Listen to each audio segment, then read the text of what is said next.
Waste Asia में जो हो रहा है वो ब्रेकिंग न्यूज नहीं है। वो एक टेक्टोनिक शिफ्ट है। अब सवाल ये है कि क्या मिडल ईस्ट कोलैप्स कर रहा है, जिसको हम वेस्ट एशिया बोलते हैं, या चुपचाप रिकॉन्फ़िगरेशन हो रहा है वहां पर। ईरान को समझना है तो एक लाइन याद रखिए, ईरान कभी रिएक्शन नहीं देता, ईरान अब्जॉर्ब करते रहता है, अब्जॉर्ब करते रहता है। इसीलिए ईरान चेस खेलता है, धीरे धीरे चेक नहीं करता, पोजिशनिंग करता है। और जब इकोनॉमी वीक हो, फॉरेन पॉलिसी रिस्की हो जाती है उस देश के लिए। जब एक डोमिनेंट पावर माइक्रो मैनेज करना बंद करता है तो रीजन कोलैप्स नहीं करता, रीजन एक्सपेरिमेंट करता है। एक मिस कैलकुलेशन, एक गलत स्ट्राइक, एक लीडरशिप असैसिनेशन, एक नेवल इंसिडेंट, एक missile error, and there will be a complete chain reaction. सिर्फ एक गलती। वंदे मातरम दोस्तों, मैवरिक जियोपॉलिटिक्स के आज के सेशन में आप सबका बहुत बहुत स्वागत है। चैनल को लाइक, शेयर और सब्सक्राइब करना मत भूलिएगा। दोस्तों, आज का जो एपिसोड है वो नॉर्मल नहीं है। जी हाँ, वो नॉर्मल नहीं है। आज हम हेडलाइन के ऊपर नहीं जाएंगे, हेडलाइन के नीचे देखेंगे कि क्या है। क्योंकि वेस्ट एशिया में जो हो रहा है वो ब्रेकिंग न्यूज नहीं है, वो एक टेक्टोनिक शिफ्ट है।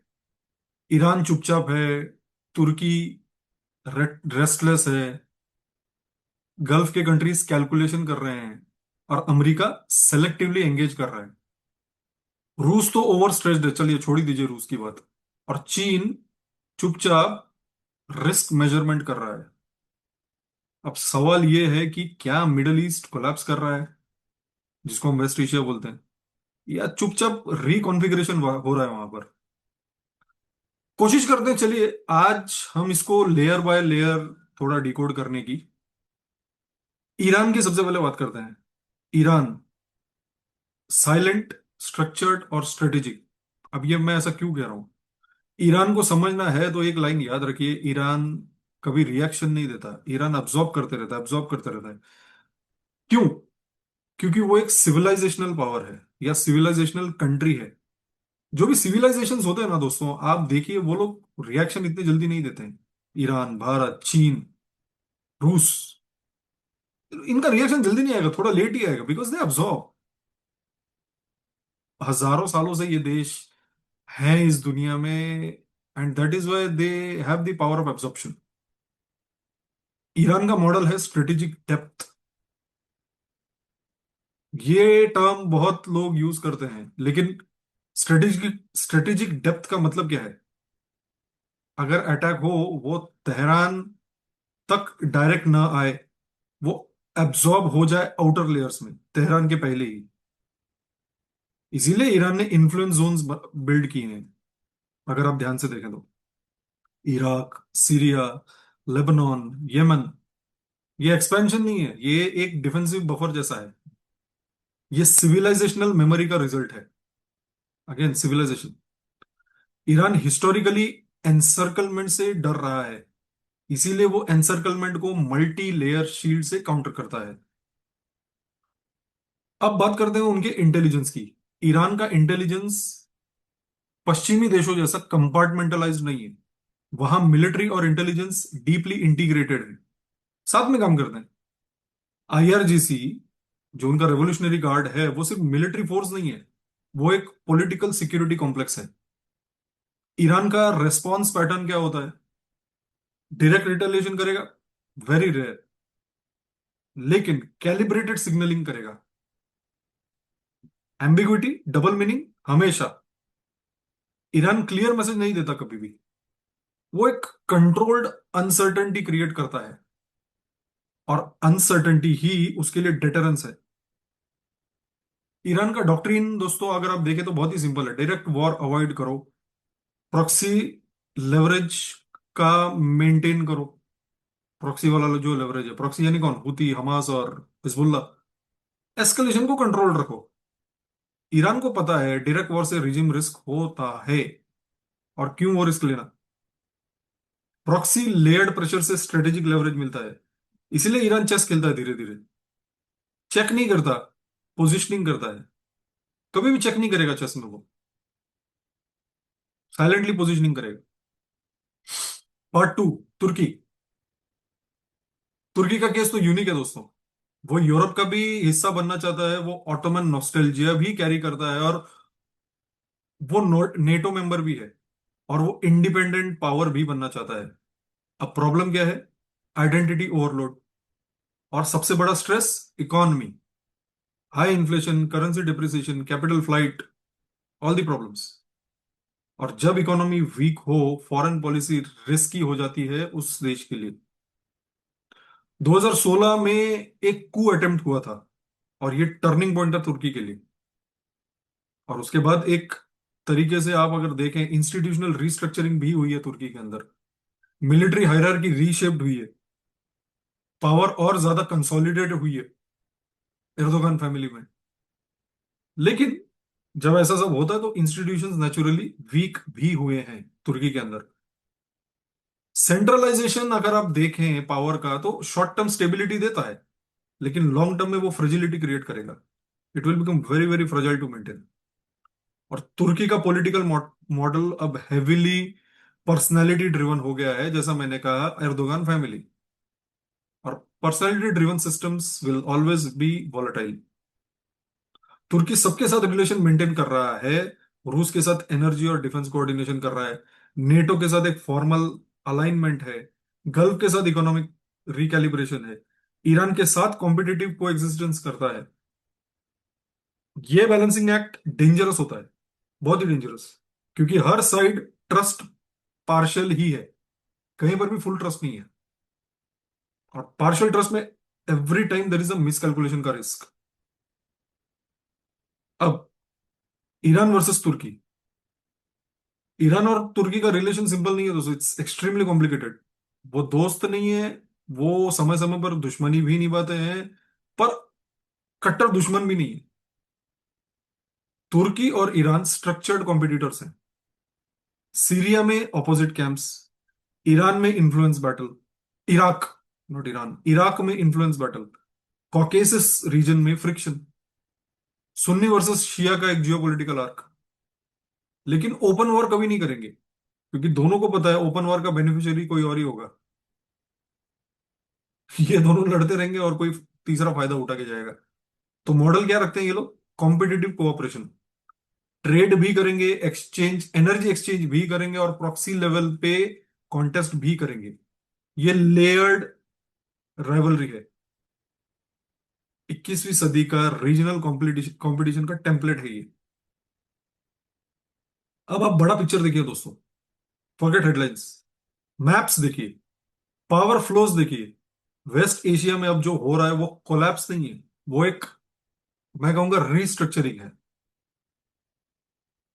तीन स्ट्रक्चरल शिफ्ट्स करंटली चल रहे हैं, और ये शिफ्ट्स साइलेंटली हो रहे हैं, ज्यादा न्यूज में नहीं है। हाँ, लेकिन जो हो रहा है वो इरिवर्सिबल है, बहुत कुछ बदल जाएगा। कौन सा तीन स्ट्रक्चरल शिफ्ट हो रहे हैं? पहला, यूएस का डायरेक्ट कंट्रोल मॉडल कमजोर पड़ रहा है। एक टाइम था इराक में फुल इन्वेजन, अफगानिस्तान में फुल ऑक्यूपेशन, लिबिया में इंटरवेंशन, सीरिया में एक्टिव फुटप्रिंट। वो एरा क्या था? Direct control, hard power deployment, political re engineering, regime shaping. अब क्या हो रहा है? Selective engagement, over the horizon strikes, limited footprint, alliance management, लेकिन ऑक्यूपेशन नहीं कर रहे हैं। इसका मतलब क्या है? Is it power vacuum by US? No. ये समझना बहुत जरूरी है, जब एक डोमिनेंट पावर माइक्रो मैनेज करना बंद करता है तो रीजन कोलैप्स नहीं करता, रीजन एक्सपेरिमेंट करता है। रीजनल एक्टर्स को स्पेस मिलना है ऐसा सिचुएशन में।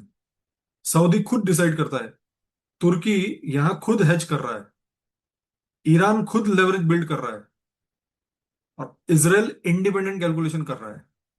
अमेरिका अब हर जगह रेफरी बनकर नहीं खड़ा है, रेफरिंग कर रहा है अभी भी, बट वो सेलेक्टिव रेफरिंग है, कई बार थोड़ा बहुत ज्यादा पैर डाल दिया, थोड़ा कम कर दिया। वो कहता है मैं हर मैच में नहीं आऊंगा, मैं सिर्फ चैंपियनशिप वाले मोमेंट में maybe I try to come, बड़े बड़े मोमेंट्स में, छोटी छोटी चीजों में नहीं पड़ूंगा। ये चेंज एक स्ट्रक्चरल चेंज है दोस्तों, क्योंकि पहले ऐसा यूएस नहीं था। US used to poke nose at every single thing. और ये क्यों हुआ है? क्योंकि यूएस की डोमेस्टिक पॉलिटिक्स भी शिफ्ट हो चुकी है। वॉर फटीग है, strategic pivot to Indo Pacific. अब वेस्ट एशिया उनके लिए एक एग्जिस्टेंशियल थिएटर नहीं है, इंपॉर्टेंट है बट नॉट डिफाइनिंग। और ये सबसे बड़ा एक स्ट्रक्चरल शिफ्ट है। दूसरा, point number two, structural shift में फ्लूइड अलायंसेस, कैंप्स ब्रेक हो चुके हैं। प्रो यूएस, एंटी यूएस, सुन्नी ब्लॉक, शिया ब्लॉक, इसराइल अरब। अब वो क्लैरिटी नहीं है, अब ओवरलैपिंग पार्टनरशिप्स है। एक एग्जांपल देता हूं मैं आपको। ईरान और सऊदी का जो झगड़ा है, क्या किसी ने सोचा था 5 साल पहले? तुर्की और गल्फ का रिकैलिब्रेशन, इसराइल और मल्टीपल अरब स्टेट्स का नॉर्मलाइजेशन, ये कहां से पॉसिबल था? ये पहले पॉसिबल ही नहीं था। कतार साइमल्टेनियसली यूएस बेस भी होस्ट करता है और रीजनल एक्टर्स के साथ इंडिपेंडेंट लाइन भी रखता है। उनको भी टेबल पर बुलाता है डिस्कशन के लिए। अब कोई परमानेंट एनिमी तो है नहीं, परमानेंट तो इंटरेस्ट है ना। यही 21st सेंचुरी का जियो पॉलिटिक्स का मॉडल है। बाइनरी ब्लॉक जो है वो खत्म हो चुका है। अब फ्लेक्सिबल मल्टीपोलर मिडल ईस्ट है या वेस्ट एशिया है। मुझे तेरे साथ फायदा दिख रहा है, मैं रहूंगा। मुझे इसके साथ नफा है, मैं रहूंगा।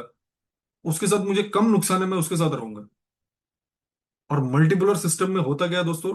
ट्रस्ट भी पार्शियल होता है, विश्वास भी उतनी लिमिटेड टाइम जरूरत पड़ने तक, खत्म होने तक ट्रस्ट होता है। अलाइनमेंट भी टेम्परेरी है। और इंटरेस्ट तो ऑब्वियसली डायनामिक है, इट इज एवर चेंजिंग। आज दोस्त, कल कॉम्पिटिटर, परसों फिर मीडिएटर। ये डायनामिक सिस्टम स्टेबल भी हो सकता है और फ्रजाइल भी, क्योंकि स्ट्रक्चर फ्लूइड है और फ्लूइड सिस्टम्स अनप्रडिक्टेबल है। तीसरा शिफ्ट, डायरेक्ट वॉर्स रेयर हो रहे हैं। क्यों? क्योंकि डायरेक्ट वॉर बहुत ही एक्सपेंसिव है, political cost is also very very high. और डोमेस्टिक बैकलैश भी आपको मिलेगा ही मिलेगा कि भैया हमारे इतने बंदे मर गए, तुम क्यों वॉर में पैर डाला तुमने? तो मॉडल है क्या आज? Proxy dominance, layered conflict, indirect engagement. Syria officially war freeze है, लेकिन what is the reality? There is an influence contest there. Iraq का देखिए, फ्रजाइल इक्विलिब्रियम। लेबनान देख लीजिए, economic collapse and political paralysis. Yemen, cease fire fragile. और favourite आपका, मेरा, सबका, गाजा, एक वॉलेटाइल फ्लैश पॉइंट है वो। अब इन सारी चीजों में एक कॉमन चीज क्या है? Direct state to state war नहीं है, everybody is in a layered indirect contest. Intelligence penetration, militia leverage, economic pressure, sanctions play, cyber operations. ये मॉडल वेस्ट एशिया का एक बैटलफील्ड है। और बैटलफील्ड अब कन्वेंशनल नहीं है, वो नेटवर्क में चल रहा है। And in any network battlefield there is less of clarity, पता ही नहीं क्या चल रहा है। और पता ही नहीं कि क्या होगा, we can't predict at all. अब सवाल ये है कि क्या ये सिस्टम सस्टेन करेगा या फ्रैक्चर करेगा?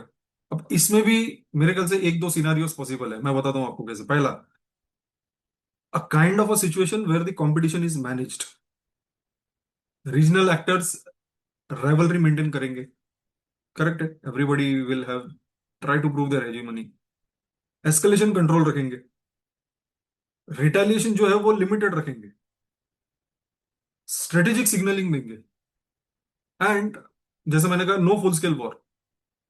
ये एक कोल्ड पीस मॉडल होगा, कंपटीशन बट विदाउट कोलैप्स, चलते रहेगा वो। Point number two, proxy escalation. एक थिएटर ओवरहिट हो सकता है, जैसे Gaza, southern Lebanon, northern Syria, red sea corridor. अगर एक प्रॉक्सी कॉन्फ्रंटेशन एस्केलेट हो गया तो स्टेट्स ऑफिशियली डिनाई कर देंगे, बट कॉन्फ्लिक्ट तो इंटेंसिफाई हो जाएगा ना। स्टेट के डिनाई करने से क्या होगा? पीछे से तो खेला चल रहा है। ये सब एक कंट्रोल्ड केओस मॉडल की तरफ जाएगा। तीसरा सिनारियो, वेरी वेरी डेंजरस। एक मिस कैलकुलेशन, एक गलत स्ट्राइक, एक लीडरशिप असैसिनेशन, एक नेवल इंसिडेंट, एक missile error, and there will be a complete chain reaction. सिर्फ एक गलती, क्योंकि अलायंसेस फ्लूइड है, जैसे मैंने पहले कहा। Commitments are ambiguous. Escalation ladders जो है वो अनक्लियर है। No one knows whom to talk to. Nothing is written ना। सब तो अंडरस्टैंडिंग है, और अंडरस्टैंडिंग गलत भी हो सकती है। शॉक इवेंट्स जो है वो सिस्टम को टेस्ट करेंगे, और तब पता चलेगा ये फ्लेक्सिबल मल्टीपोलर ऑर्डर स्टेबल है या नहीं। वेस्ट एशिया दोस्तों अब एक पावरफुल, नॉट पावरफुल, एक एक super power control chess board नहीं दिखता मुझे। West Asia is more of regional grand masters का चेस बोर्ड। यूएस रेफरी है, ईरान स्ट्रेटेजिस्ट है, तुर्की बैलेंसर है, गल्फ कैलकुलेटर है कहीं ना कहीं, इसराइल सिक्योरिटी मैक्सिमाइजर है, और सब एक ही बोर्ड पे चल रहे हैं। धीरे धीरे slow moves, calculated moves, but there are enormous stakes involve, extremely high stakes. ये जो रीअलाइनमेंट है, दिस इज साइलेंट, बट अगर आप ध्यान से देखें तो प्लेट्स तो शिफ्ट हो रही हैं। और जब टेक्टोनिक प्लेट शिफ्ट होती हैं तो सरफेस पे तो शांति होती है, लेकिन अंदर एक प्रेशर बिल्ड होते रहता है। और प्रेशर कब रिलीज होगा? ये नेक्स्ट डेकेड में भी शायद डिफाइन करेगा। तीसरी चीज, proxy dominance. Direct wars rare हो रहे हैं, प्रॉक्सी कॉन्फ्लिक्ट्स डोमिनेंट सब जगह है, सब जगह। Syria frozen conflict, Iraq fragile equilibrium, Lebanon का इकोनॉमिक कोलैप्स, यमन कांप रहा है, गाजा वोलेटाइल है। सब जगह इनडायरेक्ट एंगेजमेंट। राइट। भारत के लिए लेसन क्या है इसमें? एनर्जी लेन्स अपने सिक्योर करो। भारत को ध्यान रखना पड़ेगा कुछ चीजों का। We have to be extremely careful. Diaspora protection priority होनी चाहिए वहां पर। डायस्पोरा, भारतीय डायस्पोरा जो काम करने जाती है, दे विल बिकम फ्रजाइल और वॉलेटाइल। उन पे हमले हो सकते हैं। अब उनको प्रोटेक्शन दो। whenever government provides any kind of instruction, immediately leave the country। Sir सलामत तो पगड़ी हजार। स्ट्रेटेजिक ऑटोनॉमी भारत को मेंटेन करनी होगी। ओवर कमिटमेंट अवॉइड करना होगा। डिप्लोमेसी में बैलेंस रखो। ऑब्जर्वेशन करते रहो साइलेंटली। कैलकुलेटेड एंगेजमेंट रखो। यही मॉडल रखो। I think we should be good enough. Finally, if I want to conclude, middle east या वेस्ट एशिया कोलैप्स नहीं कर रहा है, रिकॉन्फिगर कर रहा है। कोलैप्स कायोटिक होता है दोस्तों। रिकॉन्फिगरेशन स्ट्रक्चर्ड तरीके से होता है। अभी स्ट्रक्चर फ्रेजाइल है, मतलब ज्यादा कोई प्रेडिक्टेबिलिटी नहीं है, लेकिन एग्जिस्ट करेगा, ये चलेगा और चलते रहेगा धीरे धीरे धीरे धीरे। ईरान पेशेंस से खेल रहा है, तुर्की बैलेंस कर रहा है, गल्फ रिकैलकुलेट कर रहा है, America is reducing the exposure. अब जो साइलेंटली चल रहा है वो चलते रहेगा। यहां पर मैंने कहा भारत को भी साइलेंटली अपना मूव देखते रहना है, कि भैया कहीं छोटी सी भी गलती ना हो जाए किसी से भी, क्योंकि यहाँ पर it is about either clearly taking a side, और like a multipolar kind of a situation जहां पर आप 10 लोगों से engage कर रहे हो, but then it will be very difficult to keep your interest in front of the world and say बस मैं इस इंटरेस्ट के नाते इस बंदे से जुड़ा हूं। If we are able to do fantastic, we will crack the deal. तो चलिए दोस्तों, यहीं पर आज का वेस्ट एशिया वाला एंगल मैं क्लोज करना चाहूंगा। आज के सेशन को यहीं अंत करते हैं। चैनल को लाइक शेयर एंड सब्सक्राइब जरूर कीजिए दोस्तों। आपके सपोर्ट की बहुत जरूरत है। We need to grow our channel, and if you like our content, please help subscribe and liking this. जय हिंद, भारत माता की जय।